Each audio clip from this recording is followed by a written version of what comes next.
করতে পারবি না, তোর দ্বারা কিচ্ছু হবে না। কি খুব চেনা চেনা লাগছে না লাইনটা? আমি জানি এরকম ধরনের কথা তোমরা প্রত্যেককে কোথাও না কোথাও, কখনো না কখনো, কারণ না কারো কাছ থেকে শুনেছ, কিন্তু আমি বলবো বিশ্বাস করো, এরকম ধরনের মোটিভেশনাল লাইন তুমি সারা বিশ্বে ঘুরলেও খুঁজলেও কোথাও খুঁজে পাবে না। কারণ ওরা চায় তুমি সব সময় ওদের থেকে নিচে থাকো।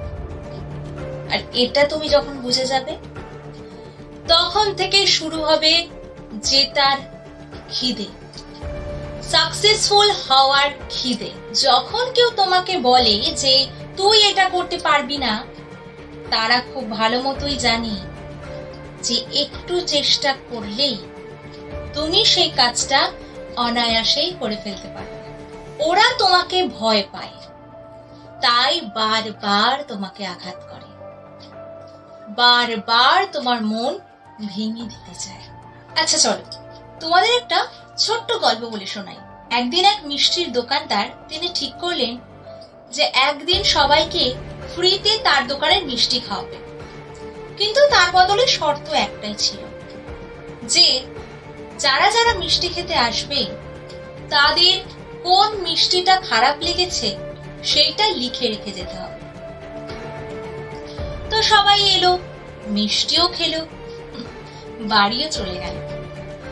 দিন শেষে ওই মিষ্টির দোকানদার তিনি যখন সেই চিরকুটটি নিয়ে বসলেন, দেখলেন প্রত্যেককে তার দোকানের কোনো না কোনো মিষ্টি খারাপ লিখে রেখে গেছে, নাকি তার দোকানে প্রত্যেকটা মিষ্টি খারাপ। অথচ এই ব্যক্তিগুলোই রোজ তার দোকানে দাম দিয়ে, টাকা দিয়ে সেই মিষ্টিগুলো কিনে নিয়ে যায় ভিড় জমিয়ে। তো কি বুঝলে এখান থেকে? যখন তুমি সবাইকে তোমার খুঁত ধরার সুযোগ দেবে, তখন তারা তোমার ভালো জিনিসগুলোও খুঁত বলে চিহ্নিত করবে।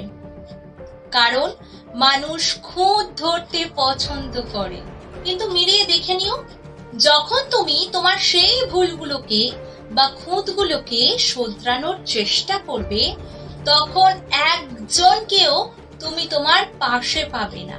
সবাই তোমাকে এড়িয়ে চলবে। ওরা অপমান করছে, বলছে তুমি ব্যর্থ, বলতে দাও। কখনো কখনো কারো কারো কাছ থেকে পাওয়া অপমান আমাদের ভিতরে এমন জেদ তৈরি করে দেয়, যেটা হাজার হাজার ভালো কথাও পারে না। আসলে আমরা নিজেদের ক্ষমতা সম্পর্কে ওয়াকিবহাল নই। আমরা যখন কোনো কাজ করি, তখন হয়তো 50 থেকে 60% আমরা খাটি, তারপরেই ব্যর্থ হলে ভাবি লোকে ঠিকই বলে, আমার দ্বারা কিচ্ছু হবে না। সবার আগে আমাদের মানসিকতা বদলাতে হবে, অলসতা ঝেড়ে ফেলতে হবে, আমাদের 100% পরিশ্রম করতে হবে এবং দাঁতে দাঁত চেপে মাটি কামড়ে পড়ে থাকতে হবে।